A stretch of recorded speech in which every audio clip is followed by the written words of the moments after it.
रथे चे वामनम दृष्ट्वा पुनर्जन्म न विद्यते, अर्थात रथ पर विराजमान वामन यानी जगन्नाथ के दर्शन करने से पुनर्जन्म नहीं होता। भारतवर्ष में त्योहार केवल उत्सव नहीं बल्कि गहरी आस्था और परंपराओं के प्रतीक हैं। इन्हीं में से एक है जगन्नाथ रथ यात्रा, जिसे रथ महोत्सव या श्री गुंडिचा यात्रा के नाम से भी जाना जाता है।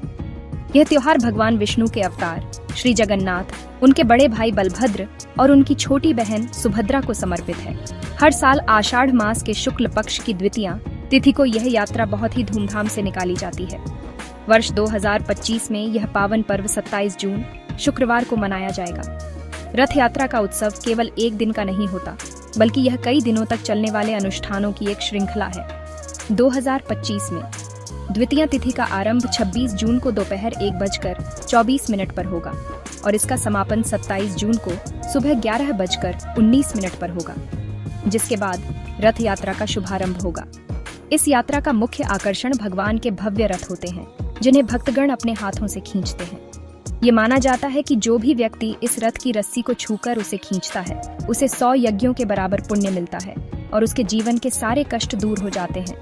इस दिव्य यात्रा का समापन भगवान के वापस अपने मुख्य मंदिर लौटने के साथ होता है, जिसे बहुड़ा यात्रा कहा जाता है। इस दिन भगवान जगन्नाथ, बलभद्र और सुभद्रा अपनी मौसी के घर यानी गुंडिचा मंदिर से वापस अपने श्री मंदिर की ओर प्रस्थान करेंगे। यात्रा की समाप्ति 5 जुलाई को होगी, जब तीनों देवता अपने सिंहासन पर पुनः विराजमान होंगे। इस पूरे उत्सव के दौरान भक्तों का उत्साह देखते ही बनता है। देश विदेश से लाखों श्रद्धालु इस ऐतिहासिक क्षण का साक्षी बनने के लिए एकत्रित होते हैं। यह त्योहार हमें सिखाता है कि ईश्वर किसी मंदिर की चार दीवारी तक सीमित नहीं है, बल्कि वे अपने भक्तों के बीच आकर उनके जीवन का हिस्सा बनते हैं। रथ यात्रा की तैयारी कई सप्ताह पहले से ही शुरू हो जाती है। यात्रा से 15 दिन पहले ज्येष्ठ पूर्णिमा के दिन भगवान को 108 घड़ों के पवित्र जल से स्नान कराया जाता है, जिसे महास्नान कहते हैं। माना जाता है कि इस स्नान के बाद भगवान बीमार पड़ जाते हैं और 15 दिनों के लिए एकांतवास में चले जाते हैं, जिसे अनसर कहा जाता है। इस दौरान मंदिर के कपाट बंद रहते हैं और भगवान को विशेष औषधियों का भोग लगाया जाता है। 2025 में यह एकांतवास 26 जून को नेत्रदान पूजा के साथ समाप्त होगा, जिसके बाद भगवान अपने भक्तों को नए रूप में दर्शन देंगे और अगले ही दिन अपनी भव्य यात्रा के लिए प्रस्थान करेंगे। यह परंपरा भगवान के मानवीय स्वरूप को दर्शाती है, जो भक्तों को उनके और भी करीब ले आती है। जब रथ यात्रा की बात होती है तो सबसे पहले ओडिशा के पुरी शहर का चित्र मन में उभरता है। पुरी का जगन्नाथ मंदिर इस उत्सव का केंद्र है, जहां से यह विश्व प्रसिद्ध यात्रा आरंभ होती है। यहाँ भगवान जगन्नाथ, बलभद्र और सुभद्रा के लिए 3 विशाल और भव्य रथ तैयार किए जाते हैं, जिन्हें नंदी घोष, ताल ध्वज और दर्पदलन के नाम से जाना जाता है। इन रथों को हर साल नई लकड़ियों से बनाया जाता है और इन्हें सजाने के लिए पारंपरिक कला का उपयोग किया जाता है। पुरी की सड़कों पर जब ये विशाल रथ लाखों भक्तों की भीड़ के बीच से गुजरते हैं, तो वह दृश्य अत्यंत ही मनमोहक और अविस्मरणीय होता है। ये यात्रा जगन्नाथ मंदिर से शुरू होकर लगभग 3 किलोमीटर दूर स्थित गुंडिचा मंदिर तक जाती है, जो भगवान की मौसी का घर माना जाता है। हालांकि पुरी इस यात्रा का मुख्य केंद्र है, लेकिन भारत के अन्य हिस्सों में भी इसका आयोजन बड़ी श्रद्धा और धूमधाम से किया जाता है। पुरी के बाद झारखंड की राजधानी रांची में होने वाली रथ यात्रा देश की दूसरी सबसे बड़ी और ऐतिहासिक रथ यात्रा मानी जाती है। रांची के जगन्नाथपुर मंदिर में यह परंपरा पिछले 333 वर्षों से निरंतर चली आ रही है। यहाँ भी पुरी की ही तरह भव्य रथ बनाए जाते हैं और भगवान को मौसी बाड़ी तक ले जाया जाता है। रांची की रथ यात्रा में भी लाखों की संख्या में श्रद्धालु शामिल होते हैं और भगवान के रथ को खींचकर पुण्य कमाते हैं। यह दिखाता है कि भगवान जगन्नाथ की भक्ति किसी एक क्षेत्र तक सीमित नहीं है, बल्कि पूरे देश में इसकी गहरी जड़ें हैं। इन दोनों प्रमुख स्थानों के अलावा अहमदाबाद, कोलकाता और देश विदेश के कई अन्य शहरों में भी इस्कॉन मंदिरों और अन्य हिंदू संगठनों द्वारा रथ यात्रा का आयोजन किया जाता है। यह त्योहार अब एक वैश्विक उत्सव बन चुका है, जो भारतीय संस्कृति और सनातन धर्म के संदेश को दुनिया भर में फैला रहा है। हर जगह इस त्योहार का मूल भाव एक ही रहता है, ईश्वर और भक्त के बीच की दूरी को मिटाना। यह यात्रा इस बात का प्रतीक है कि भगवान अपने भक्तों के प्रेम के वश में होकर उनसे मिलने के लिए स्वयं चलकर आते हैं।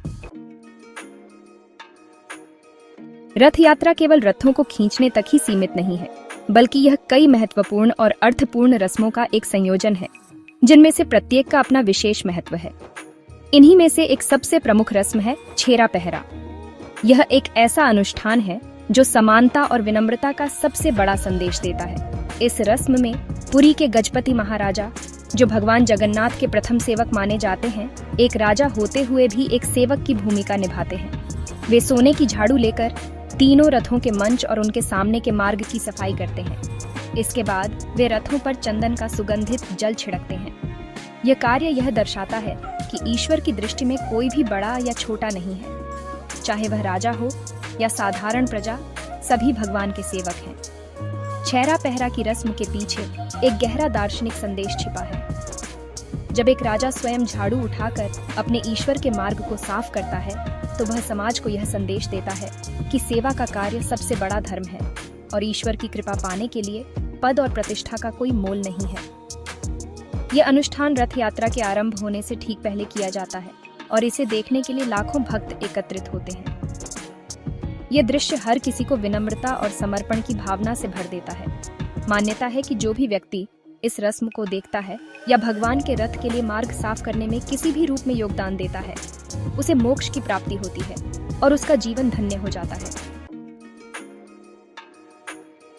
छेरा पहरा के अलावा यात्रा से जुड़ी अन्य रस्में भी उतनी ही महत्वपूर्ण हैं। जैसा कि पहले बताया गया, यात्रा से 15 दिन पहले भगवान अनसर यानी एकांतवास में चले जाते हैं। यह एकांतवास बीमारी से उबरने का प्रतीक है। इस दौरान भक्त अपने आराध्य के दर्शन नहीं कर पाते, जिससे उनके मन में विरह की भावना उत्पन्न होती है। यात्रा से ठीक एक दिन पहले नेत्रदान पूजा होती है, जब भगवान को जड़ी बूटियों से बने विशेष लेप से नई आंखें प्रदान की जाती हैं। यह उनके स्वस्थ होकर नए रूप में प्रकट होने का प्रतीक है। इस पूजा के बाद जब मंदिर के कपाट खुलते हैं और भक्त अपने भगवान के नव यौवन रूप के दर्शन करते हैं, तो उनकी खुशी का ठिकाना नहीं रहता।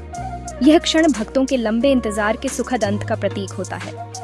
भगवान अपने मुख्य मंदिर श्री मंदिर से अपनी मौसी के घर गुंडिचा मंदिर तक की यात्रा करते हैं। यह यात्रा एक सामान्य पारिवारिक भ्रमण की तरह है, जो भगवान के मानवीय पक्ष को उजागर करती है। गुंडिचा मंदिर में भगवान 7 दिनों तक विश्राम करते हैं। इस दौरान भक्तगण आसानी से अपने आराध्य के दर्शन कर सकते हैं। 7 दिनों के बाद बहुड़ा यात्रा के साथ भगवान की वापसी होती है। ये सभी अनुष्ठान मिलकर रथ यात्रा को एक पूर्ण और जीवंत अनुभव बनाते हैं। हर त्योहार के पीछे कोई न कोई पौराणिक कथा जुड़ी होती है, जो उसके महत्व को और भी गहरा बना देती है। जगन्नाथ रथ यात्रा के पीछे भी एक बहुत ही सुंदर कहानी है, जिसका वर्णन स्कंद पुराण जैसे प्राचीन ग्रंथों में मिलता है। कथा के अनुसार एक बार भगवान कृष्ण की बहन सुभद्रा ने अपने भाइयों कृष्ण यानी जगन्नाथ और बलराम यानी बलभद्र से नगर देखने की इच्छा व्यक्त की।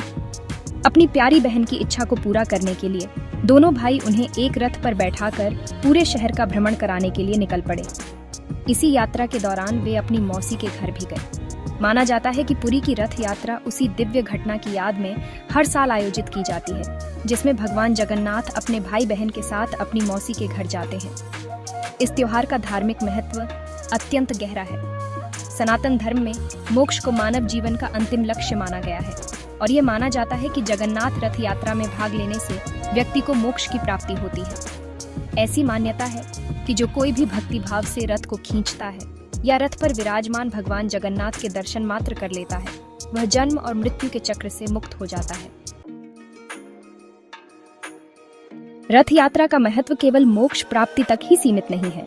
यह त्योहार जीवन में सुख, समृद्धि और सौभाग्य लाने वाला भी माना जाता है।